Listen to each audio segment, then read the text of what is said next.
Okay, let's dive into this. Welcome to today's Explainer, where we're taking a truly fascinating look at an ancient Vedic study protocol. If you're a focused learner looking to optimize your mind, you are absolutely in the right place. Today, we're exploring the Saraswati Chalisa. Now, before you start thinking this requires a degree in ancient theology, do not worry. We're going to keep our explanation incredibly simple and highly practical. We are basically breaking down a centuries-old blueprint for achieving intense focus, mental clarity, and deep knowledge, relying purely on the structured wisdom found in our source text. Let me ask you a question. Are you currently struggling with exam stress, a lack of focus, or maybe just feeling completely overwhelmed by modern distractions?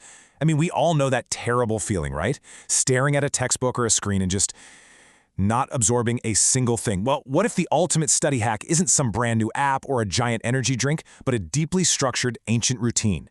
Today's topic gives us a highly practical solution to our modern plague of distraction, offering a step-by-step method that students and scholars have used for literally generations to quiet the noise and really sharpen the mind. To actually understand this protocol, we first need to define the core figure it revolves around, and that is Saraswati. In plain, simple language, Goddess Saraswati represents the absolute ultimate state of mental clarity, creativity, and intellect. She's recognized in the Vedic tradition as the presiding divine source of vidya or knowledge, kala meaning the arts, and buddhi, which is intellect. So, whenever you hear her name in these texts, just think of her as the literal embodiment of the perfect, uncluttered, and highly capable human mind.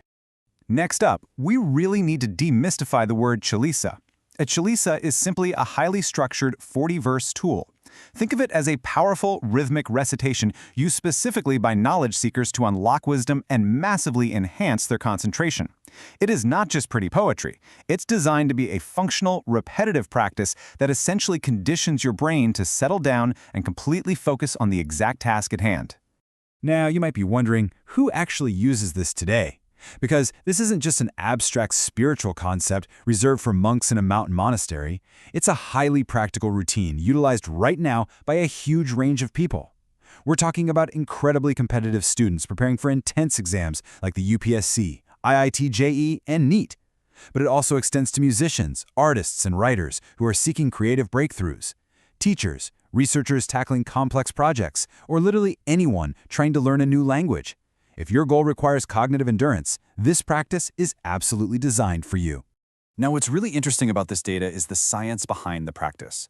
According to our source, studies at AIMS, which is one of the premier medical institutes, have shown that students who practice morning meditation and rhythmic chanting score, on average, 23% higher. 23%. That is a massive, measurable statistical advantage in any competitive environment.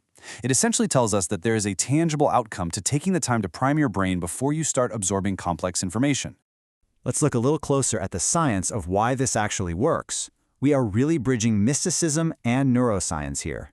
Rhythmic chanting, like reciting the 40 verses of the Chalisa, physically activates specific parts of your brain.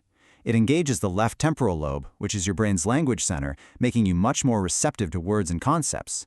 But more importantly, it engages the prefrontal cortex. This is the area of your brain responsible for intense focus, decision-making, and memory retention. By doing this routine, you're quite literally warming up the exact neurological engines you need to study effectively.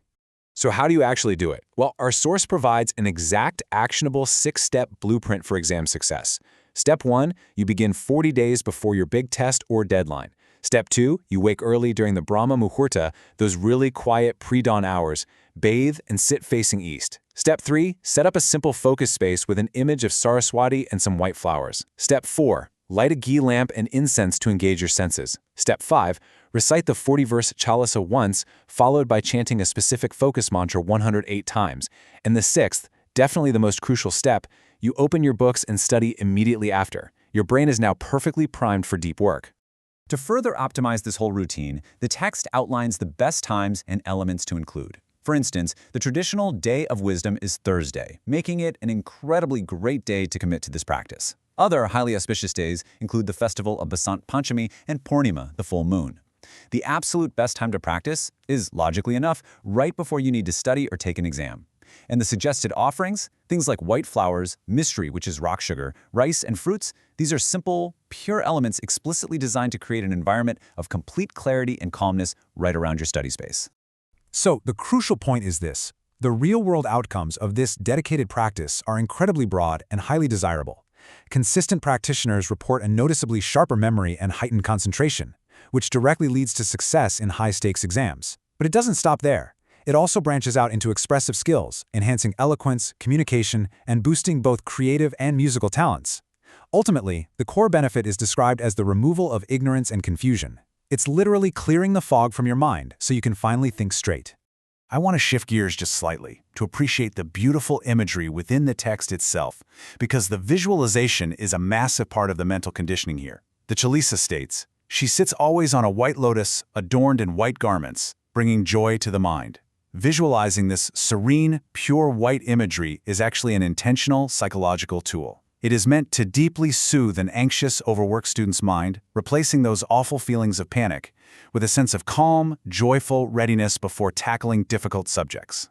And this brilliantly illustrates the perfect harmony of human capability. The text notes that a veena, which is a traditional musical instrument, and a book adorn her hands. Now, this isn't just a random pairing. It perfectly symbolizes the balance of the right brain and the left brain. The veena represents the creative, artistic, and musical arts, while the book represents structured academic and scientific knowledge. True mastery, the text strongly suggests, requires a healthy balance of both creativity and logic. The imagery continues with another incredibly powerful symbol, riding her swan, wise and discerning. In Vedic tradition, the swan is famous for its mythical ability to separate milk from water. This perfectly symbolizes the ultimate goal of anyone seeking knowledge, pure discernment. You know, when you're studying a massive textbook or researching a really complex topic online, you desperately need that swan-like ability to filter out the useless noise and extract only the true, valuable information. Let's move on and see how this builds to the fundamental philosophy of this entire practice. The scripture clearly states, "Knowledge is the supreme power." And really, this is the absolute foundation of our explainer today. The 40 days of discipline, the early mornings, the chanting, the focused visualization, it is all driven by the understanding that true power doesn't come from physical strength or wealth. No, it comes from a deeply cultivated, highly focused, and knowledgeable mind. We've explored the history, the neuroscience, and the exact 6-step protocol of the Saraswati Chalisa. Knowledge truly is power. So the only question left for you is, how will you sharpen your mind today? Are you going to try applying this ancient blueprint of rhythm, focus, and early morning discipline to your own modern challenges? Think about it, test it out for your next big project, and see the incredible results for yourself. Thanks so much for learning with us today.